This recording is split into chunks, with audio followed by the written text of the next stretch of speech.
semuanya, perkenalkan aku Neisa dari Subdivisi Multimedia UMCC. Pada saat ini kalian semua pasti bertanya-tanya, ini apaan sih yang lagi kalian tonton? Ya, izinin aku buat kenalin ya persembahan baru dari Multimedia UMCC.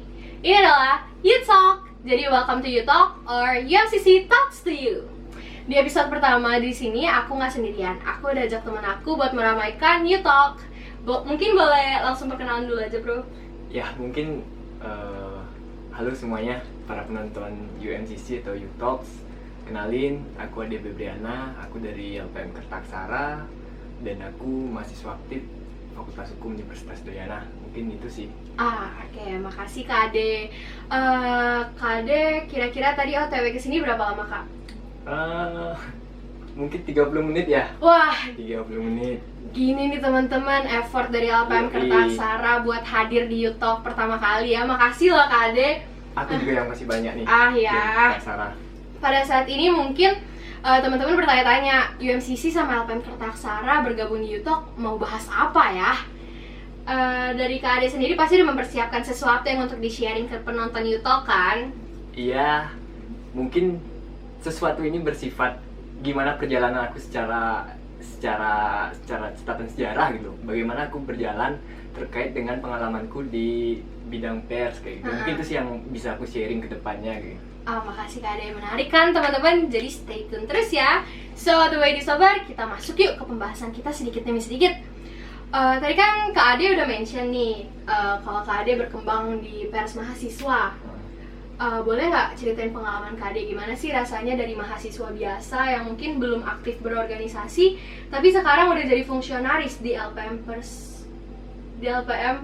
Kertaksara atau pers mahasiswa. Sorry teman-teman, manusia tidak luput dari kesalahan. Iya nih. Mungkin ini sih, aku mau ngucapin makasih banyak nih kepada teman-teman UMCC. Aku ngeliat UMCC tahun ini ya lumayan maju gitu pergerakannya. Dan juga ini sih yang aku selalu banggakan dari salah satu BSO yang ada di Fakultas Hukum ini. Prestasi dari UMCC mungkin aku lihat ini masih belum bisa tertandingi dari lembaga-lembaga yang lainnya yang ada di Fakultas Hukum itu sih. Aku bangga dengan UMCC, aku ngucapin terima kasih banyak. Mungkin terkait dengan pertanyaan tadi, gimana sih masa transisiku dari mahasiswa biasa kemudian bergabung ke dalam lembaga pers kayak gitu. Mungkin masa transisi ini aku alamin nggak yang terlalu signifikan gitu loh, karena memang pada masa SMA aku juga sering nulis, cuman jarang aku publikasiin kayak gitu. Pada masa SMA aku nulis, pada saat masa kuliah gitu, aku pengen nyari sebuah wadah apa sih yang bisa ngewadahin aku terkait dengan bidang jurnalistik, tulis menulis, membaca, kemudian berdiskusi gitu. Aku menemukan sebuah iklim yang tepat terkait dengan apa minatku yang mulai tumbuh nih dari masa SMA gitu. Ternyata memang aku minat ke dalam lembaga pers ini kayak gitu. Mungkin disclaimer sebelumnya aku juga gabung di pers akademika gitu, pers akademika di tingkat universitas, dan mungkin pada kesempatan kali ini aku diberikan berkat lah oleh Tuhan bersama teman-teman di Kertaksara bisa ngebangun Kertaksara untuk bangkit kembali kayak gitu sih. Iya, isi. Gitu ya Kak. Bagus juga sih teman-teman, nggak banyak orang yang mau berkembang di bidang pers loh, karena setahu aku ya pers itu agak tinggi resikonya karena mereka meliput isu-isu yang sedang hangat di lingkungan kan Kak? Ya bisa dibilang itulah. Oke, mungkin dari teman-teman yang lagi nonton You Talk ini masih kabur pandangannya soal pers mahasiswa nih Kak. Jadi mungkin Kak Ade boleh nggak ya sharing apa sih pers mahasiswa sebenarnya? Karena kan itu pasti beda sama pers yang umumnya ada di luar sana. Ya mungkin ini sih, kembali lagi aku ingatin, ini cuman aku sharing gimana catatan perjalananku secara selama aku bergabung di lembaga pers kayak gitu. Iya.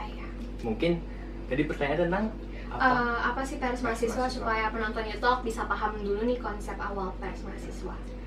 Mungkin ketika memang teman-teman coba searching gitu loh di Google, di Wikipedia, bahwa pasti kebanyakan bakal menuliskan bahwa pers mahasiswa itu merupakan sebuah media informasi yang berada di lingkungan mahasiswa gitu.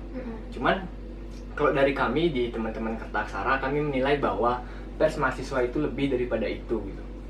Di dalam LPM Kertaksara sendiri kami belajar banyak gitu. Belajar bagaimana berorganisasi, belajar bagaimana berdiskusi, belajar bagaimana membaca, kemudian belajar bagaimana menulis gitu. Semua yang tadi saya sebutkan itu kalian bisa dapatkan di LPM Kertaksara gitu. Kemudian yang paling penting adalah menurut kami di LPM Kertaksara bahwa pers mahasiswa merupakan sebuah organisasi yang lahir dari rahim kegelapan gitu. Dan di dalam ruang-ruang kegelapan tersebut, pers mahasiswa harus dapat menjadi cahaya gitu. Mungkin kalau aku jelasin kayak gitu mungkin masih terlalu abstrak gitu loh terkait dengan apa sih itu pers mahasiswa. Mungkin aku perinci lebih lanjut lagi. Jadi pers mahasiswa mungkin di pandangan kalian hanya sekedar menulis gitu. Iya. Tapi lebih daripada itu sebenarnya. Seperti yang aku bilang tadi, gimana caranya pers mahasiswa dapat menjadi sebuah cahaya dalam kegelapannya. Iya. Jadi apa yang dituangkan dalam sebuah aksara dari pers mahasiswa itu harus mempertanggungjawabkan fakta dalam kata gitu sih. Kemudian ada nilai-nilai mendidik dalam setiap tulisannya. Mendidik dalam artian bagaimana tulisan dari pers mahasiswa ini dapat dijadikan sebuah bahan informasi yang bermanfaat gitu. Nggak hanya sekedar bahan informasi yang terkadang memang itu bergerak dari emosionalnya sendiri. Nah itulah yang jadi pembeda LPM, lembaga pers mahasiswa dengan lembaga-lembaga lainnya kayak gitu. Oh iya, benar-benar. Kemudian kami juga mempunyai nilai-nilai khusus yang berkaitan dengan bagaimana cara kami bergerak. Mungkin itu sih. Oke, teman-teman. Jadi kita tuh udah dapat gambaran umum secara garis besar ya perbedaan lembaga pers mahasiswa sama lembaga-lembaga lain yang berkembang di universitas. Banyak tadi nggak sekedar hanya menulis, tapi harus menyaring-nyaring juga, harus berdasarkan fakta, mendidik. Itu lumayan susah loh teman-teman kinerjanya. Jadi kita di sini bakal belajar banyak soal pers lah ya istilahnya dari Kak Ade. Kak Ade, selanjutnya aku mau nanya nih, aku mau tahu. Tadi kan selain gambaran pers secara umum, kira-kira arah gerak pers mahasiswa itu kemana sih? Karena kan tadi kita udah bahas dia itu bukan harus bisa, dia belajar menulis soal fakta, membahas isu-isu. Jadi arah geraknya itu sebenarnya kemana? Ini sih sebenarnya yang aku dapat dari perjalananku belajar di pers, bahwa aku baru sadar gitu loh, menjadi seorang pers mahasiswa harus bisa berpikir dan merasa gitu. Yang aku maksud berpikir bahwa kita juga harus berpikir terkait dengan gimana konsep tulisan kita, dan kita juga harus merasa apa yang kita angkat. Jadi apa yang menjadi isu akar rumput di sekitar kita, isu akar rumput ini dalam artian bahwa apa isu-isu yang belum naik ke permukaan itu yang coba kita angkat. Karena terkadang memang mahasiswa sendiri tidak punya wadah untuk mengangkat hal tersebut. Iya, gitu. benar. Mungkin langsung aja gitu. Kemarin juga kami sempat bikin sebuah tulisan terkait dengan bagaimana kegiatan senioritas terjadi di 3 kegiatan wajib gitu. Mungkin itu memang isu yang ada di bawah tanah gitu. Iya, benar. Cuman apakah ada nih yang mau mengangkat? Karena memang pelakunya sendiri dari lembaga mahasiswa gitu. Benar. Nah, kami di LPM Kertaksara coba menghadirkan ini, coba berpihak kepada ketidakadilan ini. Coba berpihak kepada keadilan dan bagaimana kebenaran. Kemudian kami menuliskan itu dalam sebuah aksara kayak gitu. Bagaimana kemudian kami berpihak kepada kaum-kaum yang tidak bisa menyuarakan suaranya kayak gitu. Itu sih. Kemudian arah gerak kami juga mendobrak nilai-nilai yang mungkin dapat aku bilang kolot kayak gitu. Kayak apa tuh, Kak? Ya mungkin kalau aku sebutin di sini lumayan radikal ya gitu. Mungkin teman-teman bisa paham cari sendirilah di Fakultas Hukum nilai-nilai apa sih yang kolot. Mungkin salah satunya tadi udah aku sebutin, gimana sebenarnya agenda terselubung dalam sebuah kegiatan. Iya, paham. Itu kemudian kembali lagi terkait dengan bagaimana penanaman nilai setiap tulisan kami. Jadi kami ini tidak hanya sekedar kanal informasi kampus, karena sejatinya pers mahasiswa bukan hanya sekedar humas kampus, tapi ya dia berani menghadirkan sebuah kejernihan dari sebuah kekeruan informasi kayak gitu. Dan kemudian selayaknya mahasiswa, pers mahasiswa harus memiliki nilai intelektualitas gitu. Nilai intelektualitas yang aku maksud bahwa semua yang dikerjakan lembaga pers mahasiswa harus mengandung nilai-nilai yang bersifat rasional, masuk di akal. Oh iya, benar-benar. Iya, kemudian aku dapat bilang bahwa ketika kita memiliki catatan sejarah bahwa pers mahasiswa merupakan inti pergerakan. Mungkin itu sih. Oke, thank you loh Kak Ade. Jadi tadi kita dapat simpulin ya kalau pers mahasiswa itu selain yang lain-lainnya itu harus bisa berpikir dan merasa. Istilahnya harus peka-peka juga lah ya. Iya. Sama hal yang mungkin sama lingkungan kampus anggap umum kayak tadi senioritas, sebenarnya itu tetap harus diberantas senioritas seperti itu kan. Iya. Benar-benar paham. Berarti punya nilai juang yang mantap ya pers Kertaksara. Ya, mungkin itu bakal jadi tiap tahunnya bakal jadi mimpi kita lah gitu. Dan aku harap mimpi itu mungkin tercapai, cuman mimpi ini terus berkelanjutan, nggak akan pernah berhenti kayak gitu. Oke. Kita harapin yang sama sih Kak Ade. Ya, kan, semoga lah. Semoga ya.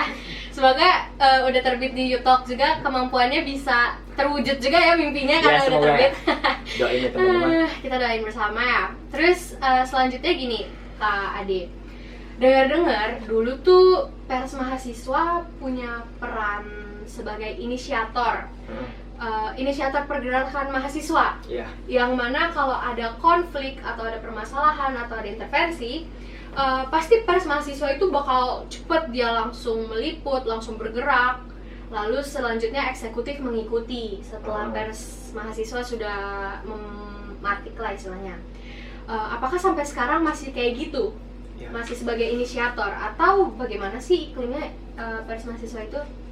Mungkin ini sih, aku mau ngucapin terima kasih banyak juga ke salah satu temen aku yang sering tak ajak sharing bahwa dia lumayan mempengaruhi pikiranku bagaimana kemudian aku menilai pers pada masa kini.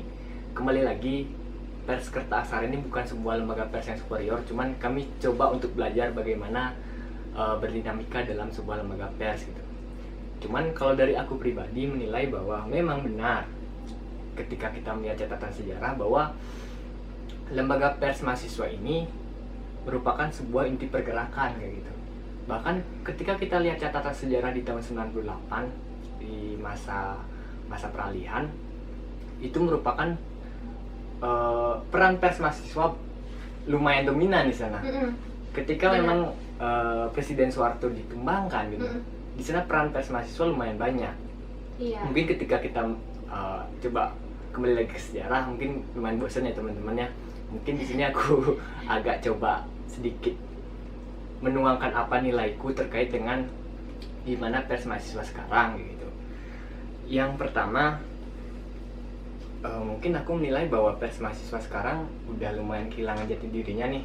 Waduh. Aku nggak bilang semua, masih banyak pers mahasiswa yang masih memiliki jati dirinya, cuman aku menyayangkan ketika memang pers mahasiswa yang udah kehilangan jati dirinya nih kayak gitu, hanya sekedar pelaku penyebaran luasan informasi gitu. Oh iya, paham. Mungkin secara kasarnya aku bilang ya humas kampus kayak gitu.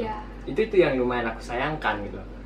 Dari sana mungkin dapat ditelaah bahwa ruang pergerakan dari pers mahasiswa udah lumayan direduksi nih dengan adanya sifat-sifat yang mulai ditumbuhkan terkait dengan humas kampus kayak gitu. Itu sih yang lumayan aku sayangkan. Maka dari itu aku melihat akibatnya lembaga pers mahasiswa pada tahun ini khususnya udah lumayan ditinggalkan. Karena apa? Ya karena mahasiswa sudah melihat lembaga pers mahasiswa ini sebagai lahan kering gitu loh. Iya, biasa aja gitu ya. Iya, karena memang kebanyakan pers mahasiswa mereka coba meramu organisasinya sebagai bagaimana kegiatan humas kampus gitu sih. Benar-benar. Itu yang lumayan menyedihkan lah gitu. Kemudian aku jadi ingat bahwa dari penyebab skema-skema yang aku bilang tadi, bahwa akibatnya yang kedua adalah hilangnya nilai-nilai keberadaban gitu. Hilangnya nilai-nilai kemanusiaan yang ada dalam sebuah tulisan pers mahasiswa gitu. Ya, benar.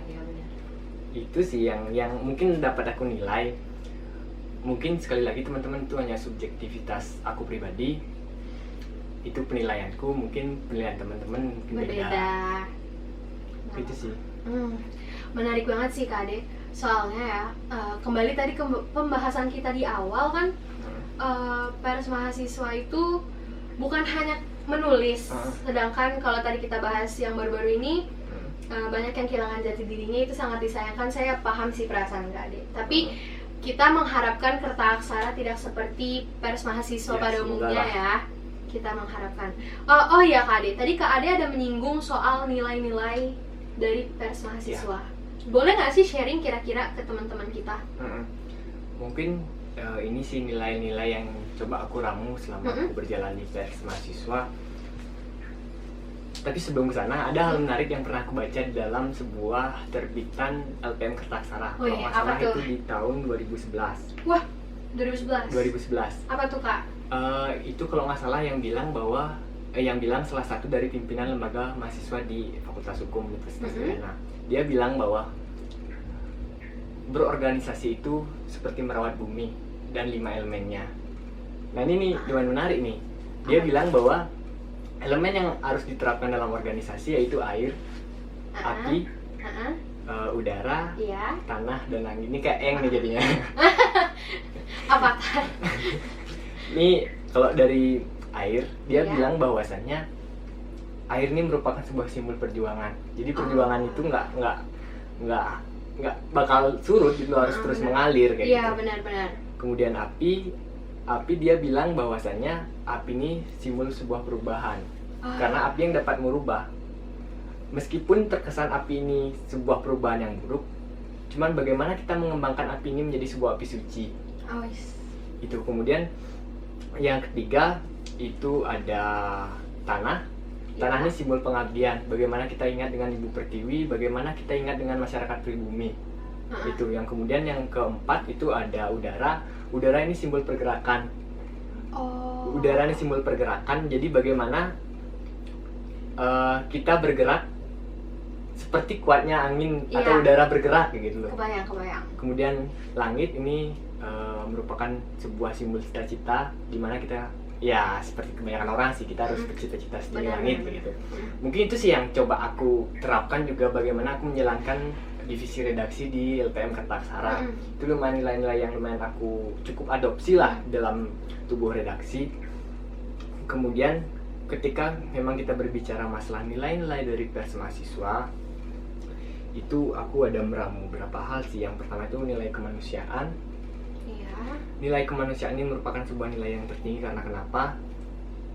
Dari kemanusiaan ini kita dapat merasakan lah yang seperti aku bilang tadi, bahwasanya kita sesama manusia harus menjaga bagaimana kebenaran itu terjadi gitu.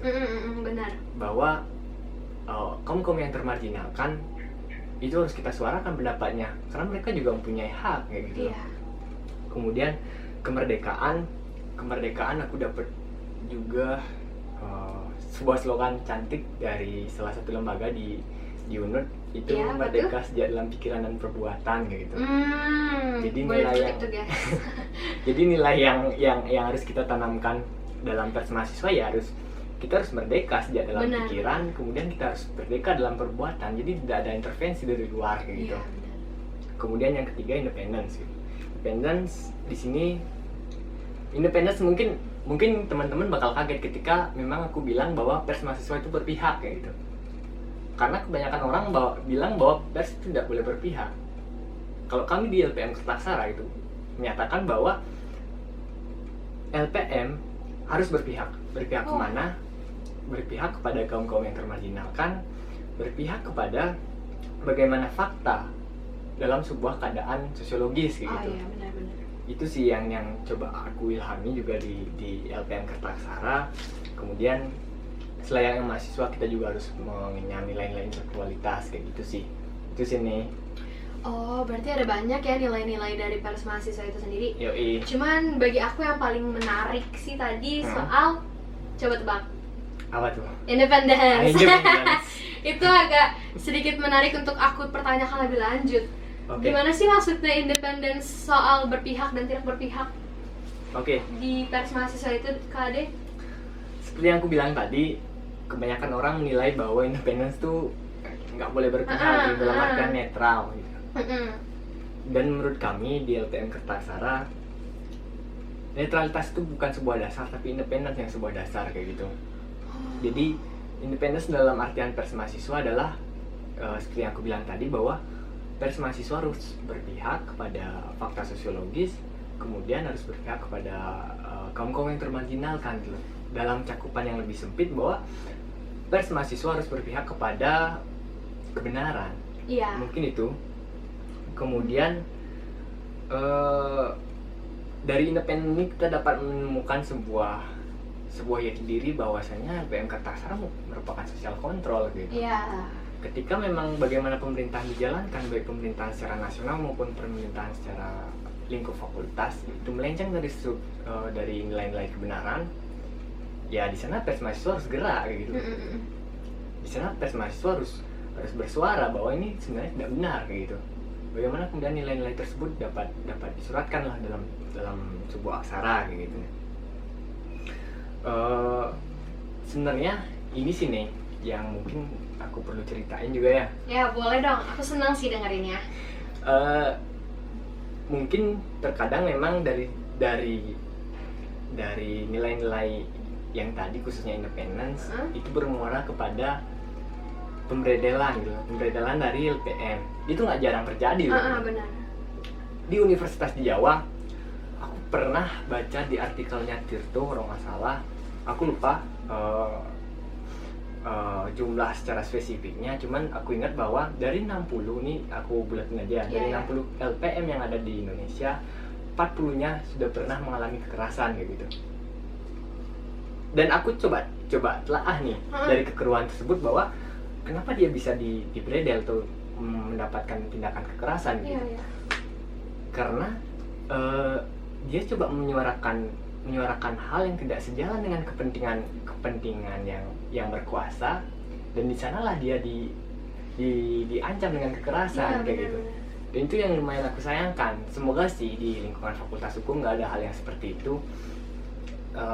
Cuman ngelihat teman-teman juga yang pernah sampai masuk pengadilan segala macam, aku juga menyayangkan hal tersebut. Iya benar. Mungkin itu sih ini.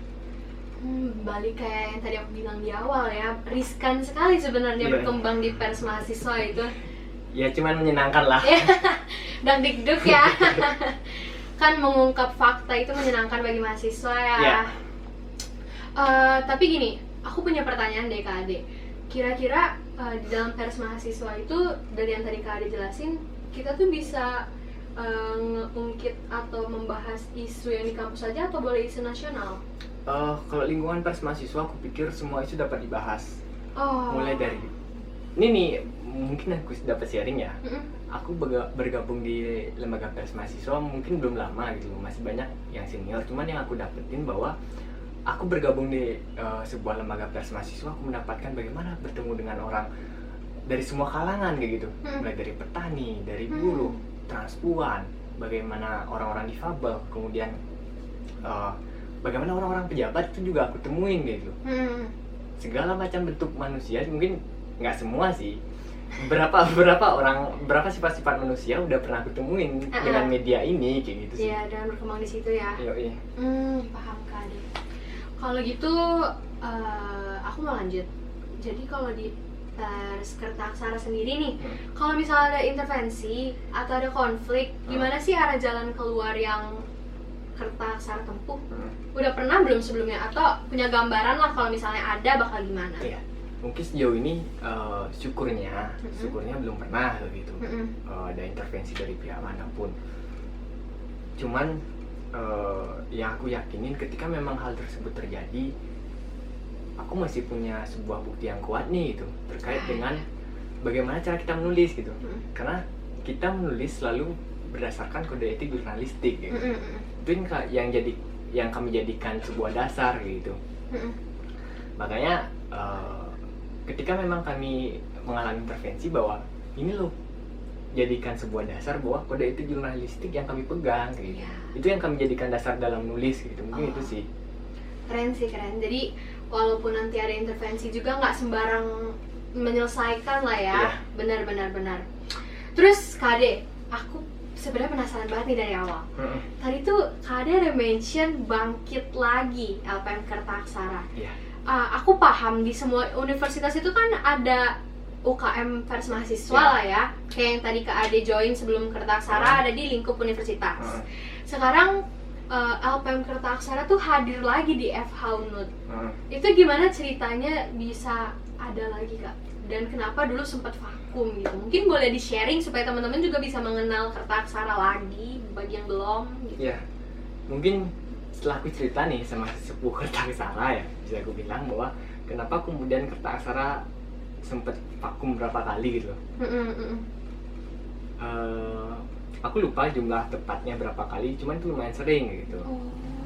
Mungkin aku ngelihatnya Kertaksara ini vakum karena emang dia masih kuat dengan idealisnya dan masih belum menemukan regenerasi gitu Iya, sih. benar. Itu yang lumayan jadi PR besar di lembaga pers mahasiswa sih, yang masalah regenerasi gitu.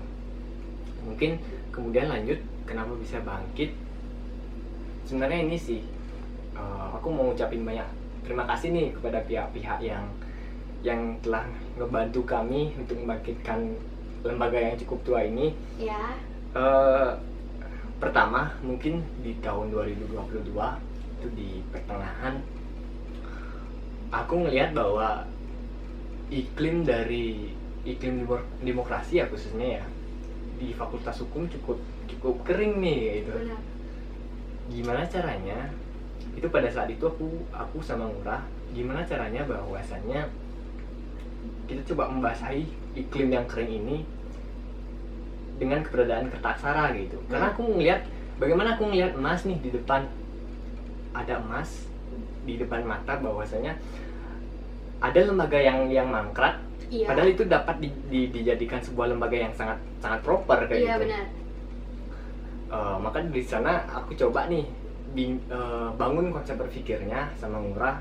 Habis itu aku juga ketemu sama teman-teman yang lain. Aku ketemu sama Armando yang kemudian sekarang menjadi ketua dari LPM Kertaksara. Aku ketemu kemudian sama Bung Vita, aku ketemu sama Kak Selena, Alma, kemudian ada Nanda, ada Gungdi. Aku ketemu orang-orang ini dan kita bersepakat bahwasannya coba nih kita ngebangkitin Kertaksara lagi gitu. Itu sih, itu di bulan Desember kami coba ngebangun ini lagi lah kayak gitu. Cuman aku juga berterima kasih banyak dari orang-orang yang belum aku sebutin tadi. Masih banyak sebenarnya orang-orang yang membantu kayak gitu terkait dengan bangkitnya ini. Kemudian alasannya bangkit, selain itu kalau dari aku pribadi ya, aku ngerasa bahwa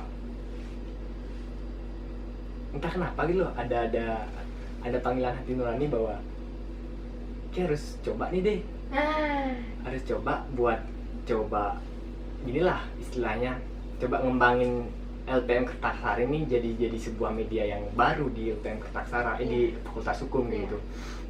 Sehingga nantinya demokrasi ini semakin terbangun kayak gitulah, kayak gitu. Mungkin itu sih nggak banyak yang dapat aku ceritain gitu, karena mungkin kalau ada teman-teman yang lebih banyak dari inti kadip LPM Kertaksara mungkin bisa diceritain lebih banyak gitu. Tapi thank you banget loh Kak Ade tadi udah sharing dan bahkan nyebut nama-nama teman-teman yang ada di LPM Kertaksara. Tadi kan nggak terlalu banyak yang disebut, walau emang banyak yang belum tersebut, tapi itu bisa jadi bukti loh teman-teman YouTalk kalau mau membangun sesuatu, membangkitkan kembali sesuatu itu nggak perlu 100 orang, nggak perlu banyak orang, bahkan dari ribuan mahasiswa aja tuh hanya sedikit yang mau pasti bisa berkembang. Jadi harapan lagi ya buat LPM Kertaksara supaya bisa terus dijaga semangatnya Kak Ade ya. Semoga lah. Semoga, saya juga mengharapkan hal yang sama sih. Anyways, Kak Ade, tadi kan kita udah bahas-bahas LPM Kertaksara nih. Tadi aku ada dengar juga, sorry kakak dari divisi mana kak? Aku dari divisi redaksi sih. Oh iya, redaksi. Kalau gitu berarti banyak ya divisi-divisi lain ya? Iya, kita ada 3 divisi sih. Boleh nggak sih aku minta di-sharing gimana sih susunan keanggotaan di Pers Mahasiswa Kertaksara? Mungkin kalau aku bisa bilang bahwa susunan kepengurusan dari LPM Kertaksara itu lumayan simpel gitu loh. Ketika memang dibandingkan dengan LPM yang lain, karena memang ngelihat gimana SDM yang ada, bahwa kita nih masih baru coba bangkit lagi. Kita coba bikin gerakan yang benar-benar kolektif lah, benar-benar bareng-bareng. Iya. Cuman memang mereka udah punya fungsi masing-masing kayak gitu. Oh, I see. Jadi kita di LPM Kertaksara tuh yang pertama ada pemimpin umum. Kemudian yang kedua itu ada wakil pemimpin umum. Kemudian yang ketiga itu ada sekretaris dan bendahara umum. Kemudian dari divisi kita ada 3 divisi. Yang pertama itu ada divisi redaksi. Divisi redaksi ini merupakan sebuah rahimnya kayak gitulah, rahim dari tulisan-tulisan yang ada di LPM Kertaksara gitu. Kemudian yang kedua ada layout. Layout nih bagaimana teman-teman layout bekerja dengan istilahnya mereka memvisualisasikan apa yang coba dibuat sama redaksi kayak gitu. Oh iya. Kemudian yang ketiga ada PSDM. PSDM nih mereka bergerak di bidang harmonisasi baik internal maupun eksternal dari lembaga pers mahasiswa gitu. Cuman di luar daripada itu PSDM juga punya sebuah produk sendiri, yaitu berkait dengan kecerdasan. Kecerdasan ini bagaimana kita coba menghadirkan pemahaman hukum dasar yang sering kita jumpai kayak itulah, mungkin itu sih ini.